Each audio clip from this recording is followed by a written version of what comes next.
Akkam jirtu hordoftoota chaanaalii Baruuftuu har'a kan waliin ilaallu barnoota herreegaa kutaa 8ffaa boqonnaa 3 himoota walqixaa fi himoota wal caalmaa sararaawaa kan jedhu waliin ilaallaa.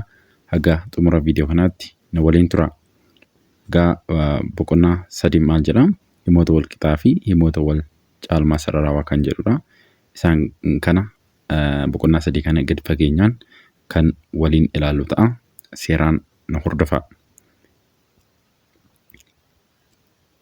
Bu'aalee barachuu adeemsaa fi xumura barnoota boqonnaa kanaatiin erga boqonnaa kana xumurtanii boqonnaa 3 kana erga xumurtanii jechuudha. Waan baruu qabdan akkasumallee ibsuu danda'uudha qabdan asirratti isiniif tarreesseetti jira. Isaanis maanni giraafii himoota walqixaa bifa yaa walqixa maaxaa da'uu baa maan miti walqixa 0 ni ijaarta. Egaa giraafii kana ijaaruu danda'uudha qabdu jechuudha. Giraafii hima walqixaa bifa kanaatiin nu kennamu ijaaruu danda'uudha qabdu. Akkasumallee himoota walqixaa sararaawaa ni furtaa. Himoota walqixaa sararaawaa furuu danda'uudha qabdu. Hojiirra oolmaa himoota wal caalmaa sararaawaa ni furtaa. Akkasumallee isa kanasillee danda'uudha qabdu jechuudha.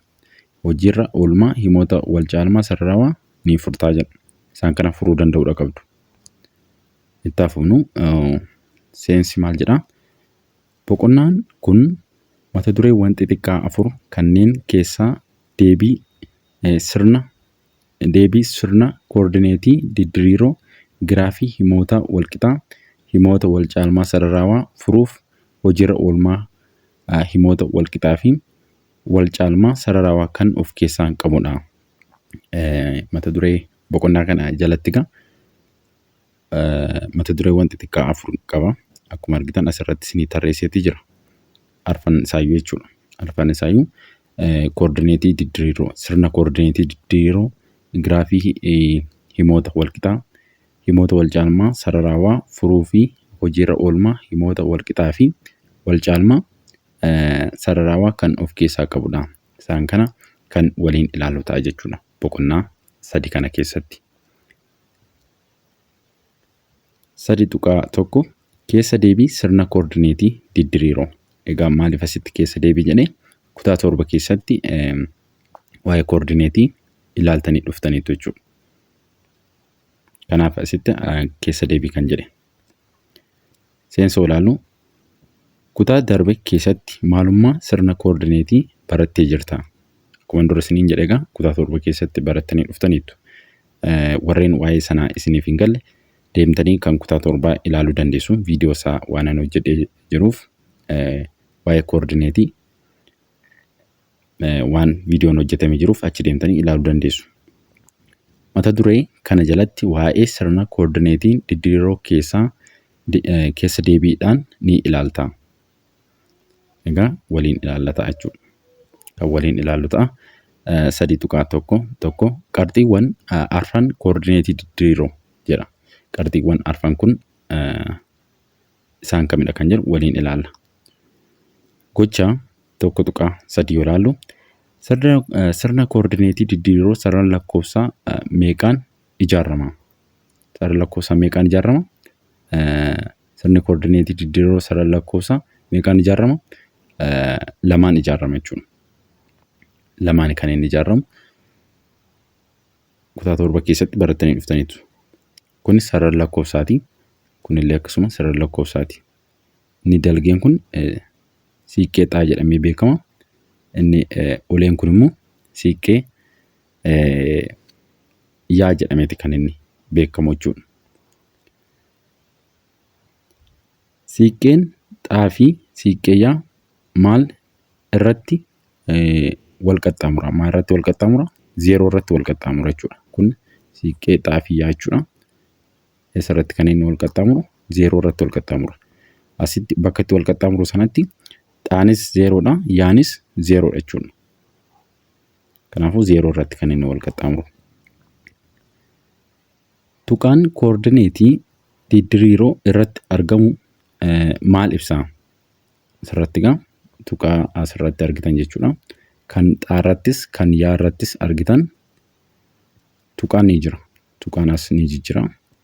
Isin sarartuu fayyadamtanii sararuu dandeessitu bareechitanii jechuudha. Yeroo hojjettan siiqqee xaafii siiqqee yeroo kaaftan jechuudha. Maal agarsiisa jechuudha? Lakkoofsa agarsiisa jechuudha.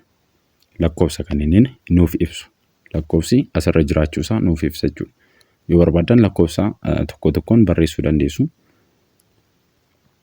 Kanaafuu maal nutti agarsiisa jechuudha? Lakkoofsi irra jiraachuusaati. Siiqqeewwan koordineetii didiriiroo bakka meeqatti qoodamu? Bakka meeqatti qoodamu? Akkuma kutaa torbatti baratan jechuudha. Bakka afuritti kan isaan qoodaman. Kun siiqqee yaa yoo jettan, kun immoo siiqqee xaa yoo jettan bakka afuritti qoodamu. Innis qarxii tokkoffaa, qarxii lammaffaa, qarxii sadaffaa, qarxii arfaffaa. Akkasiin qoodamu jechuudha. Hiikoo 3.1 yoo ilaallu siiqqeewwan sirna koordineetii lamaan diriiroo lakkoofsaa bakka afuritti qoodamu. Akkuma amma isiniin jedhe bakka afuritti qoodamu jechuudha. Qoodamni didiriiroo kunis qarxiiwwan jedhamu. Qoodamni didiriiroo kunis maal jedhamu? Qarxiiwwan jedhamu. Isaanis qarxii 1, qarxii 2, qarxii 3, qarxii 4 ta'edha. Kana kutaa torbatti barattaniitu hagas mara waan isin rakkisu miti jechuudha. Hubadhu. Koordineetonni qarxiiwwan kennaman keessatti mallattoolee armaan gadii qabu. Qarxii tokkoffaa keessatti poozitiiva, koordineetiin lamaanuu poozitiividha. Koordineetiin kan xaas kan yaas jechuudha. Poozitiividha. Kan xaas kan yaas poozitiividha jechuudha. Qarxii meeqaffaa keessatti? Qarxii tokkoffaa keessatti. Qarxii lammaffaa keessatti immoo xaan negatiividha. Yaan poozitiiva. Koordineetii xaan negatiivii, koordineetii yaa ammoo poozitiividha. Mee waliin haa ilaallu. As keessatti egaa kun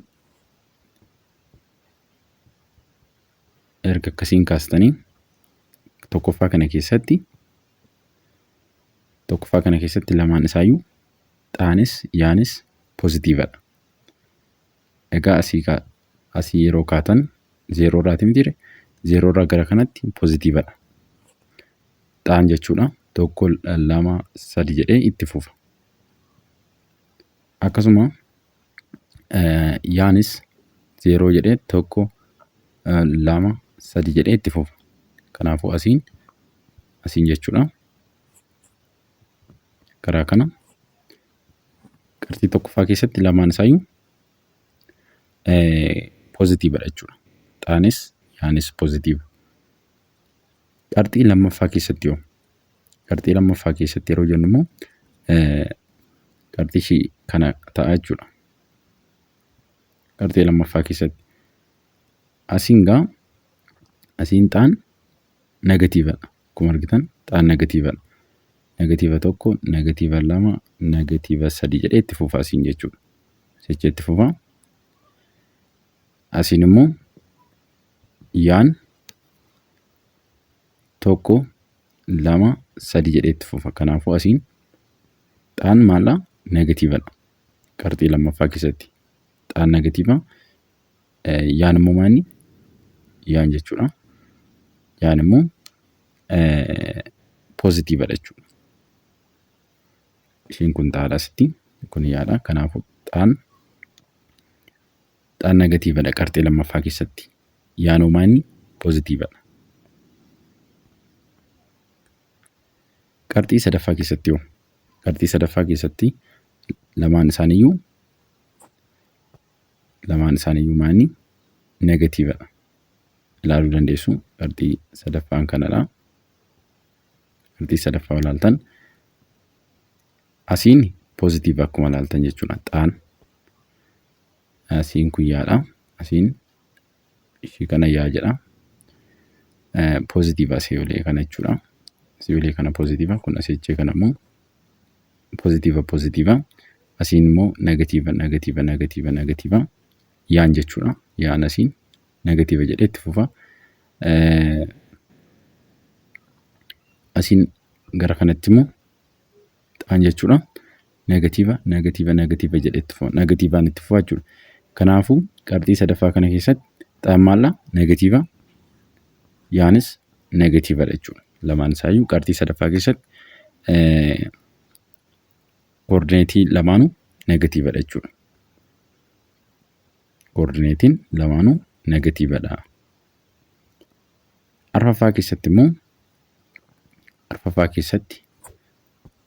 arfaffaan isa kanaa miti. Arfaffaan jechuudha. Arfaffaan isa kana.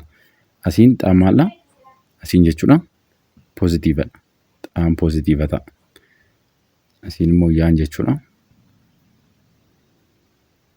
Asiin yaan maanni negatiivadha. Negatiiva tokko, negatiiva lama, negatiiva sadii, negatiiva afur jedhee itti fufa miti. Isiin negatiivummaan itti fufa jechuudha. Kanaafuu yaan qabxii arfaffaa keessatti koordineetiin yaa jechuudha negatiiva. Koordineetiin xaammoo maanni poozitiivadha. Kanaafuu koordineetiin xaa poozitiiva, koordineetiin yaa negatiiva. Asitti akkuma asirratti argitan poozitiiva jedha. Negatiiva poozitiiva jedha. Inni dursee barreeffamu jechuudha. Maal bakka bu'a? Xaa bakka bu'a. Kan dursee barreeffamu xaa waan ta'eef jechuudha. Inni lammaffaarra jiru immoo yaa bakka bu'a.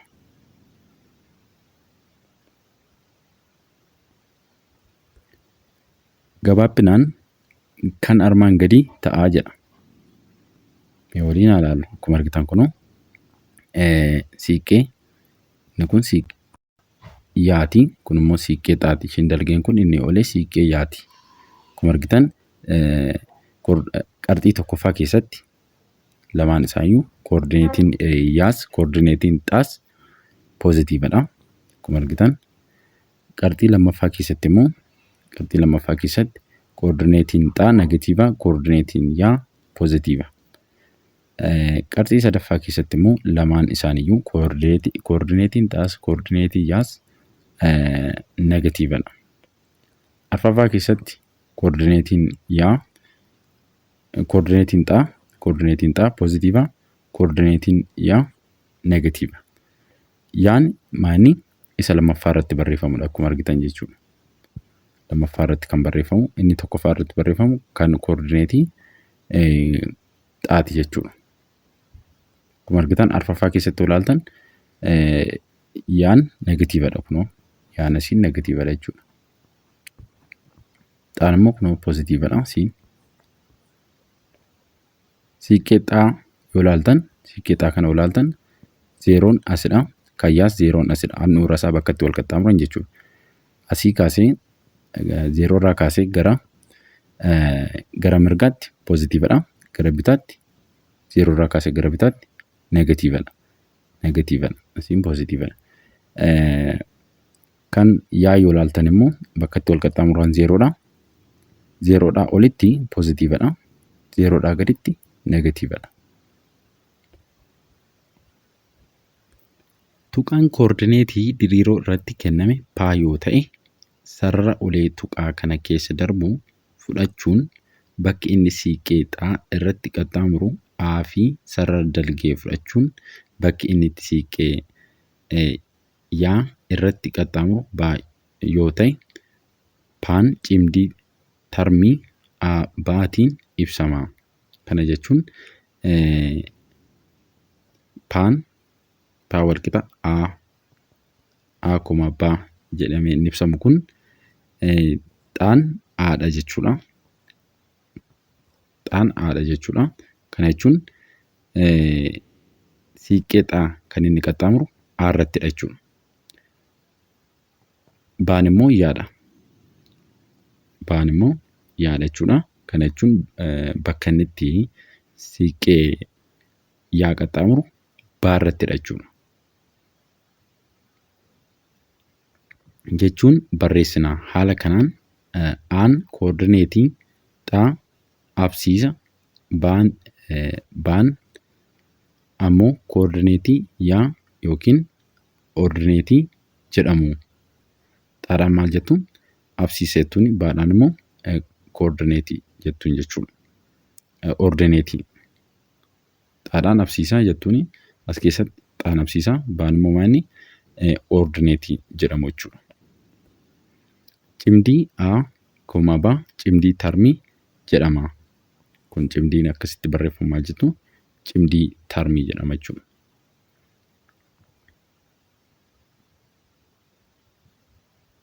Fakkeenyaaf haa ilaallu. Fakkeenya danaa armaan gadii irratti tuqaa B cimdii tarmii 2,3 irratti argama.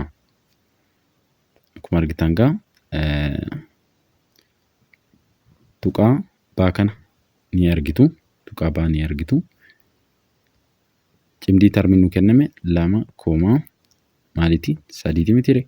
Kana jechuun xaan lamadha jechuudha. Yaan immoo 3dha jechuudha. Lamni kun kan xaati. 3 kun immoo kan yaati. Kana jechuun yaa 3 irratti kan inni qaxxaamuru, xaa immoo 2 irratti kan inni qaxxaamuru. Akkuma asirratti argitan ishee kana akka soo sarartan siiqqee xaa kana meeqa irratti qaxxaamuru jechuudha? 3 irratti qaxxaamuru. Asii yoo lakkooftan kana 1, 2, 3 lakkoofsa yeroo itti kennitan jechuudha. Asirratti kana 1, 2, 3 asitti 1 jedhaa kana, asitti immoo 2 jedhaa, asitti immoo 3. Kanaafuu 3 irratti qaxxaamuraa jechuudha siiqqee yaa. Isa kana immoo asii olee sararru tuqaa kana keessa kan darbu jechuudha. Tuqaa B kana keessa asii olee yoo sarartu akkatti yoo sarartan asii gadee siiqqee xaa meeqa irratti qaxxaamura jechuudha? 2 irratti qaxxaamura. Siiqqee xaa 2 irratti qaxxaamura. As 1 yoo jettan as 2 irratti kan inni qaxxaamuru jechuudha. Lakkoofsa xaa fi yaa kamiifuu cimdiileen tarmii xaa, 0 siiqqee xaa irratti argama. Koordineetiin yaa 0dha. Asirratti egaa cimdiileen tarmii xaa, 0 kanarratti siiqqee xaa irratti argama jechuudha. Siiqqee xaa irratti argama. Siiqqee xaa jechuun egaa akkuma argitan ishee kana ta'a. Kanarratti kan inni argamu. Xaa, 0 jedha. Koordineetiin yaa maanni 0dha. Asirratti akkuma argitan 0dha kunoo asitti. Ilaaluu dandeessu tokko tokkoon siiqqee xaa irra bu'aa miti. Siiqqee xaa irra yeroo bu'u asis fudhachuu dandeessu. Yaan 0dhuma jechuudha. Yaan 0dhuma. Asis tuqaa kana bakka kanas bakka kanas bakka kanas bakka baay'ee isaa fudhattanii ilaaluu dandeessu. Koordineetiin yaa maanni 0dha jechuudha. Koordineetiin yaa 0dha. Hin jijjiiramu. 0dhumaan itti fufu. Garuu kan xaa akkuma argitan ni jijjiirama. Bakki isaa ni jijjiiramaa deema. Kan xaa jechuudha. Kanaafuu cimdiilee tarmii xaa, 0 kan jedhu kana keessatti maanni eessarratti argama jechuudha. Kuni siiqqee xaa irratti kan inni argamu. 0, yaan siiqqee yaa irratti argama. Koordineetiin xaa 0dha. 0, yaa koordineetii eenyu irratti argama? Koordineetii yaa irratti argama. Koordineetii yaa sarara ishii kana jechuudha. Kun argitan koordineetii yaa irratti kan inni argamu. Koordineetiin xaa maanni 0dha. Koordineetiin xaa 0dha jechuudha. Akkuma argitan bakka kana fudhachuu dandeessu. Bakka tuqaa kana yaan meeqadha? Yaan 1, xaan immoo maanni 0dhuma. Xaan hin jijjiiramu jechuudha. 0dhumaan itti fufa. Bakka kanas fudhachuu dandeessu. Yaan 2dha. Xaanuu meeqadha? 0 ta'a. Bakka tuqaa ishee kana jechuudha. Bakka kanas fudhachuu dandeessu. Yaan meeqadha? 3 xaanoo 0dha jechuudha. 0dha. Hin jijjiiramu kan xaa jechuudha yeroo kana. 0, yaa kan jedhu kana keessatti kan yaatu jijjiirama malee kan xaa hin jijjiiramu. Kan xaa zeeroodhumaan itti fufa. Asiinis karaa negatiivaa fudhachuu dandeessu. Negatiiva tokko fudhattanas yaan negatiiva tokko xaan immoo zeeroodha jechuudha. Xaan as zeeroodha. Garuu bakka poointii baa kana immoo maanni asiin akkas dhuftan yaan meeqana? Yaan sadidha. Isin asii gadi dhuftan immoo xaan meeqana? Lamadha jechuudha. Xaan 2,3 jettu. Fakkeenyaaf tuqaaleen 1,0 fi negatiiva 1,0 siiqqee xaa irratti argamu. Akkasumas tuqaaleen 0,1 fi 0, negatiiva 1 siiqqee yaa irratti argamu. Mee kan isa kana haa ilaallu.